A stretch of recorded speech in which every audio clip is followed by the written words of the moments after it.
Hello students, now we are going to study Introductory Microeconomics Chapter 6 Elasticity of Demand.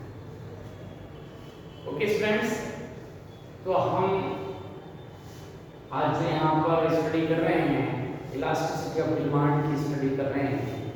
तो elasticity of demand जो है वो आपको मालूम है कि क्लासरूम में आपके पास इलास्टिसिटी ऑफ डिमांड के बारे में एक्सप्लेन किया गया, तो वही चीज़ हम यहाँ पर एक बार यहाँ एक्सप्लेन कर रहे हैं।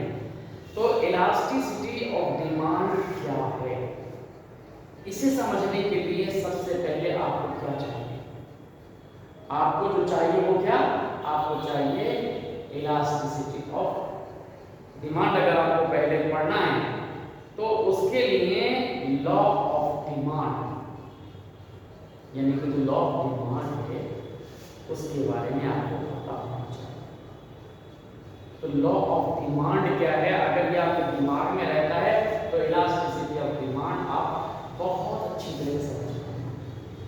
क्योंकि जब तक आपको लॉ ऑफ डिमांड नहीं मालूम, हम बात करते हैं किसकी? हम करते हैं लॉ ऑफ डिमांड। ये देखिए आपके पास क्या है? Law of demand. अगर ये लॉ ऑफ डिमांड नहीं मालूम तो आप इलास्टिसिटी ऑफ डिमांड के बारे में कुछ नहीं समझ पाएंगे। बहुत जरूरी है कि हमें ये पता होना चाहिए। और ऐसा नहीं कि लॉ ऑफ डिमांड आपको नहीं मालूम है, मालूम सबको पता होता है, क्योंकि जो इकोनॉमिक आपके पास जो सब्जेक्ट मटेरियल है वो इतना इंटरेस्टेड है, या हम ये कह सकते हैं कि ऐसा सब्जेक्ट है कि जिसका यूज सभी, चाहे वो छोटा हो या बड़ा हो। हमने पहले भी बताया है आपको कि ये क्या कर सकता है। तो जो हमारे पास जो अब जैसे हम लॉ ऑफ डिमांड है, अब लॉ ऑफ डिमांड सबको मालूम है, यानी इवन कि जो अगर 5-6 साल का बच्चा है उसे भी पता है कि लॉ ऑफ डिमांड क्या है, और वो बुजुर्ग को भी पता है कि ये लॉ ऑफ डिमांड क्या है। बस केवल डिफरेंस इसका इतना है कि उसने उस टर्म को लॉ ऑफ डिमांड को नहीं पढ़ा, नहीं समझा है कि यही लॉ ऑफ डिमांड है। इसलिए अगर आप पूछते हैं तो वो आंसर नहीं देता कि ये लॉ ऑफ डिमांड क्या है। लेकिन लॉ ऑफ डिमांड के बारे में सब जानते हैं। ऐसा कोई नहीं है कि जो लॉ ऑफ डिमांड नहीं जानता, चाहे उसका रिलेशन इकोनॉमिक्स से हो नहीं हो, इकोनॉमिक्स का रिलेशन पढ़े हो या नहीं पढ़े हो, वो यूज जरूर होता है, इसके बारे में जानता हो। कैसे जानते हैं? बहुत सिंपल सी बात है कि अगर आप एक एग्जांपल के तौर पर देखें कि ये आपके पास एक आर्टिकल है, ए आर्टिकल, ओके, तो ए आर्टिकल है, तो इस ए आर्टिकल को जो है बेचा जा रहा है, तो ये कितना है? ये है 20 रुपए का आर्टिकल, ओके। और ये कितनी इसकी डिमांड की जा रही है, यहाँ हमने नोट कर दिया कि ये जो है वो 100 जो है इसकी क्वांटिटी दिख रही है। बहुत सिंपल से है कि अगर 20 रुपए अगर ये है इसका प्राइस, तो लोग इसे 100 खरीदने, 100 क्वांटिटी के लिए। अब हम क्या करेंगे? हम इसके प्राइस को चेंज करते हैं। If we bring the change in price, price में चेंज कर देते हैं, little change in price means हम इसकी प्राइस को थोड़ा सा इंक्रीज कर रहे हैं, प्राइस को बढ़ा दें। अगर हम प्राइस को बढ़ा देते हैं तो क्या होगा कि ये जो प्राइस है वो बढ़कर कितना कर दिया हमने? अब इसका जो प्राइस कर दिया वो हमने कर दिया 30। कितना हो गया? 30। जैसे ही हमने 30 किया तो इसका इफेक्ट क्या होगा? बहुत आसान है कि ये जो प्राइस जैसे हमने क्या किया, हमारे पास क्या था? ये क्वांटिटी को डिफाइन कर रहा है ना हमारे पास, ये जो हमारे पास है वो क्वांटिटी पोर्शन। तो ये जो क्वांटिटी है जो पहले 100 बिक रही थी, अब ये 50 है। ये यहाँ देखिए कि हमारे पास इस रेट पर ये बन जाएगी कितनी? 50। क्या हुआ? जैसे प्राइस किया, क्वांटिटी 100 की जगह 50 आ गया, तो ये 50 की क्वांटिटी हो जाएगी। समझिए, बहुत सिंपल है। या हम एक काम करें कि इसका प्राइस जो है वो हम कम कर दें। जैसे इसका प्राइस हम क्या कर दें, इसके प्राइस में हम 10 रुपए कर देंगे। ये मान लो ये प्राइस हमने 10 रुपए किया और ये प्राइस जो 10 रुपए हमने इसको इंडिकेट कर दिया, इससे एक स्टार हमने इंडिकेट कर दिया। अब प्राइस जो है वो 10 रुपए है। जब प्राइस 10 रुपए होगा तो क्या होगा आपके पास कि ये जो हमारे पास जो प्राइस 10 रुपए है, इसके बाद क्या होगा, ये क्वांटिटी आप देखेंगे, क्वांटिटी में क्या फर्क पड़ेगा। क्वांटिटी जो है वो कितनी हो जाएगी, इसकी एकदम बढ़ जाएगी, जो हो जाएगी 200। इसे हमने इस तरह से इंडिकेट कर दिया। ये देखिए, ये जो क्वांटिटी किसकी है, इस स्टार की। अगर प्राइस 10 है तो क्वांटिटी कितनी हो रही है, 200 हो रही है। मतलब अगर आपका प्राइस जो है वो 10 से वो 20 से अगर 30 होता है तो क्वांटिटी जो है हमारे पास क्या होती है, एक घट जाती है। यहाँ पर ये पहले जो थी आपके पास वो जो पहले क्वांटिटी कितनी थी, पहले ही आपके पास 100 थी, ये घट के क्या हो जाती है, कम हो जाती है। और अगर प्राइस क्या होता है, ये प्राइस जो है यहाँ पर घट जाए, ये 10 रहता है तो ये जो क्वांटिटी है अब वो अपने आप बढ़कर ये 200 हो जाती है। तो इस तरह से हमारे पास क्या होता है कि लॉ ऑफ डिमांड में कि अगर ये है, इसका यहाँ प्राइस है, यहाँ क्वांटिटी है। अगर प्राइस क्या होता है, गिरता है, तो क्वांटिटी इसकी बढ़ जाती है। ओके, और अगर इसके प्राइस में क्या होता है, ये प्राइस जो है क्या हो, बढ़ जाए, हाई हो जाए, तो क्वांटिटी क्या हो जाएगी, वो बढ़ जाएगी। मतलब ये रिलेशन ये है आपके पास इसके साथ और ये रिलेशन इसके साथ। एक चीज अगर गिरेगी तो ये बढ़ेगी, और अगर ये हमारे पास क्या है, प्राइस क्या है, बढ़ेगा, तो क्वांटिटी अपोजिट रिलेशन होता है। तो अगर ये चीज अगर आपके पास है, दिमाग में है, तो यही तो हमारे पास लॉ ऑफ डिमांड है। तो फाइनली हम क्या कह सकते हैं कि लॉ ऑफ डिमांड आपको क्या शो करता है कि लॉ ऑफ डिमांड ये बताता है कि अगर आप प्राइस में चेंज करते हैं तो क्वांटिटी में चेंज हो जाता है। प्राइस अगर बढ़ जाए क्वांटिटी कम हो जाती है, और अगर प्राइस बढ़ जाए तो क्वांटिटी कम हो जाती है। if other things are remain constant, वहां हमने कहा कि लोगों की इनकम, उसका tax, refund, geographical condition, climatic condition, ये सब कांस्टेंट हैं। तो क्या हो जाता है, ये हमेशा याद रखना है कि अगर वो सब सेम है तो उसके प्राइस में अगर चेंज करते हैं तो इनवर्स रिलेशन दिखाता है law of demand.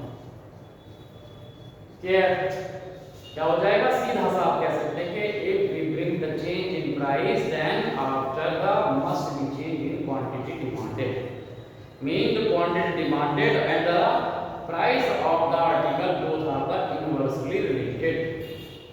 If we increase the price 100%, the quantity demanded decrease। के प्राइस के बढ़ने पर क्वांटिटी जरूर कम हो जाएगी। ये लॉ ऑफ डिमांड है। अब इसी चीज को आपको अपने दिमाग में रखना है, ये चीज ये आपको पता है, लॉ ऑफ डिमांड। अब यहीं पर आप क्वेश्चन करते हैं, क्या हम किसी भी आर्टिकल को क्या करते हैं, मानते हैं। लॉ ऑफ डिमांड ये तो कहता है कि प्राइस में चेंज किया। अब मान लीजिए कि आपने जो प्राइस है, ये है आपके पास प्राइस है, आपने यहां प्राइस क्या किया, 10%, ये आपने क्या इसके अंदर इंक्रीज।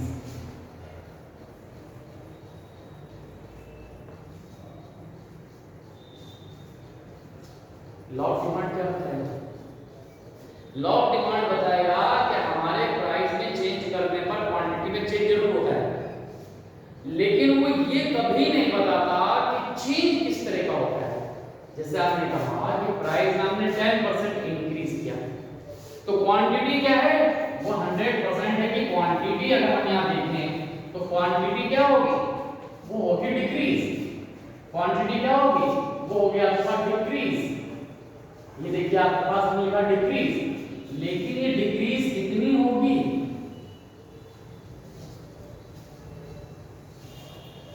ये हमें लॉ ऑफ डिमांड नहीं बताता। यहां पर ये लॉ ऑफ डिमांड जो है वो आपका नहीं बताता। अगर हमें ये देखना है तो हमें पढ़ना पड़ेगा इलास्टिसिटी ऑफ डिमांड। तो जो इलास्टिसिटी ऑफ डिमांड है वही हमें यहां पर पढ़नी पड़ेगी।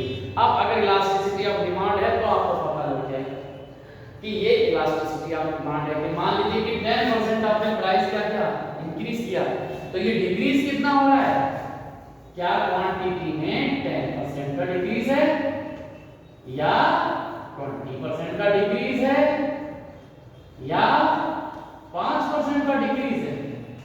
इन तीनों में से किस तरह का चेंजेस हमारे पास आ रहा है कि चेंज जो होता है बढ़ा हुआ भी दिख सकता है, चेंज आपके पास सेम भी दिख सकता है, प्राइस और प्राइस को जो चेंजेस है वो कम भी हो सकता है। तो अगर हम इसकी बात करते हैं तब हमारे पास इलास्टिसिटी ऑफ डिमांड आता है।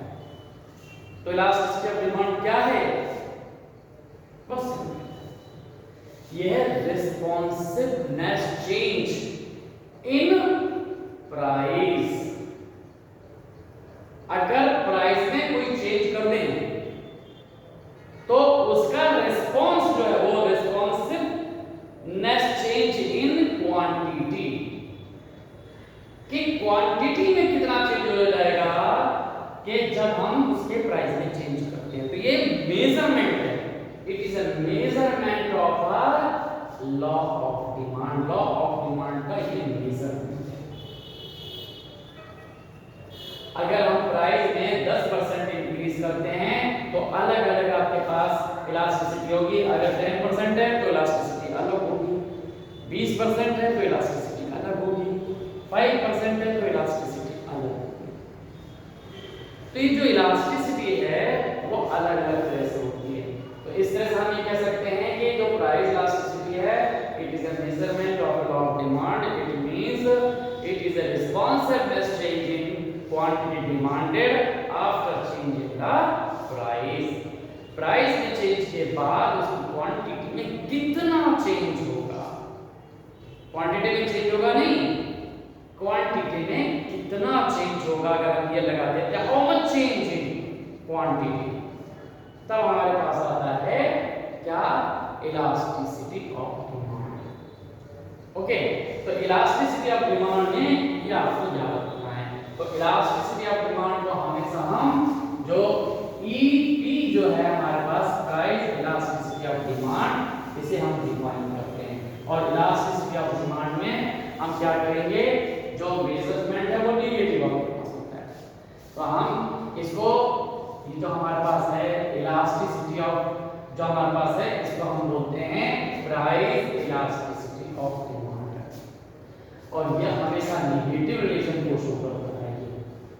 इसको डिफाइन करते समय, इसका फॉर्मूला बनाते समय आपको यहाँ पर लिखना पड़ता है। आप चेंज किसमें करते हैं, आप चेंज करते हैं प्राइस में। तो जो चेंज करेंगे पहले उसे हम डिनोमिनेटर में लिखेंगे। तो ये जो डिनोमिनेटर है इसमें हम उसको यहाँ पर शो करेंगे। तो यहाँ पर आप क्या लिखते हैं, जो हमारे पास आता है इलास्टिसिटी ऑफ, जो आपके पास जो डिमांड है उसमें आप लिखेंगे क्या, परसेंटेज चेंज, ये हमने यहाँ सिंबल बना दिया, percentage change in price. Price की जो परसेंटेज है उसमें आपने कितना परसेंट चेंज किया, तो उसमें आप जितना भी चेंज करते हैं वही चेंज का जो रिस्पांस आपके पास आता है या उसका रिएक्शन आता है वो यहाँ लिखेंगे। परसेंटेज चेंज यहाँ पर लिखेंगे परसेंटेज चेंज इन, या आपके पास क्या है, क्वांटिटी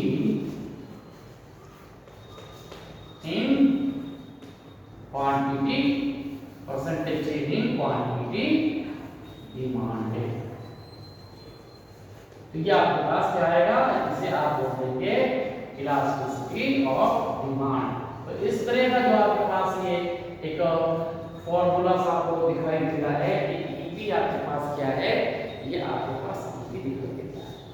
तो आपको ये याद रखना है कि इलास्टिसिटी ऑफ डिमांड क्या है, responsive to change in quantity demanded after the change in price.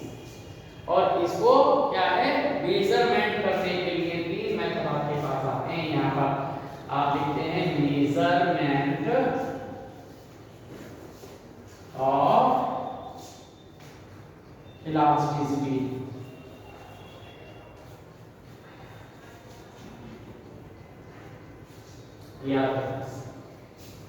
तो इसमें आपके पास क्या है, आपके पास मेजरमेंट में आपके पास क्या रहते हैं, आपके पास एक मेथड आपके पास होएगा, वो आपके पास पहला होता है जिसे आप बोलते हैं परसेंटेज मेथड।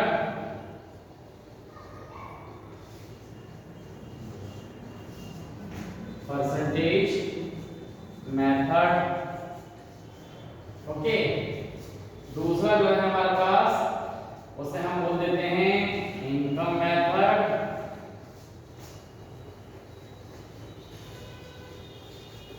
और तीसरा आपके पास है ज्योमेट्रिक मेथड।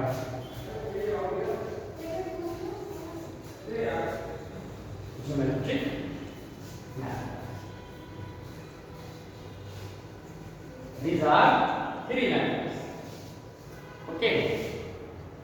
तो ये जो तीन मेथड हैं वो आपके पास ये डिस्क्राइब किए हैं, लेकिन याद रखिए कि जो आपको पढ़ना है वो आपको केवल परसेंटेज मेथड या इसी मेथड को हम एक नाम देते हैं, ये क्या होगा, ये होगा प्रोपोर्शनेट।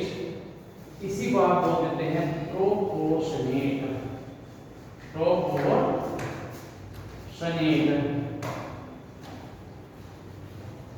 Proportionate method,